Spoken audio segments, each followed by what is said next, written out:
Еще сравнительно недавно его называли Артеком средней полосы России, ведь здесь отдыхали ребята из многих стран мира. За 62 года в Синезерках поправили здоровье более 80 тысяч мальчишек и девчонок из разных регионов. 90% – это дети железнодорожников. Я тут не первый раз, мне тут очень нравится. Все время прошу маму, чтобы она взяла путевку именно в этот лагерь, потому что здесь очень весело, задорно и интересно. Создание комфортных условий для полноценного отдыха ребят – главная забота брянских железнодорожников. Уютные домики с яркими и оригинальными фасадами больше напоминают сказочные теремки.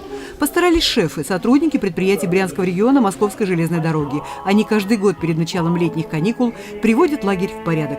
В планах продолжить строительство благоустроенных корпусов и нового закрытого плавательного бассейна. Легко все поломать, сказать, да, это вот там было до нас, то это там было там в советское время, все. Лучшие традиции берутся оттуда.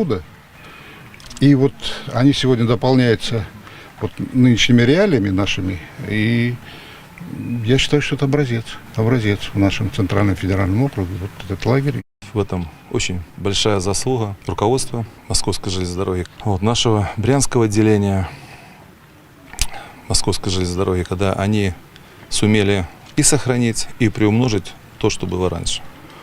И новые корпуса, которые мы видим, и старые, те, которые были, но не отремонтированы сегодня. Здесь действительно созданы современные условия для отдыха и для проживания наших детей. Почетные гости посетили санаторий, где отдыхают и поправляют здоровье железнодорожники. Возложили цветы к подножию монумента воинам, погибшим в годы Великой Отечественной войны, установленным на территории лагеря. В память о визите посадили 5 кленов, которые со временем станут украшением детского лесного городка. Татьяна Козлова, Сергей Анишкин, Вести Брянск из Навлинского района.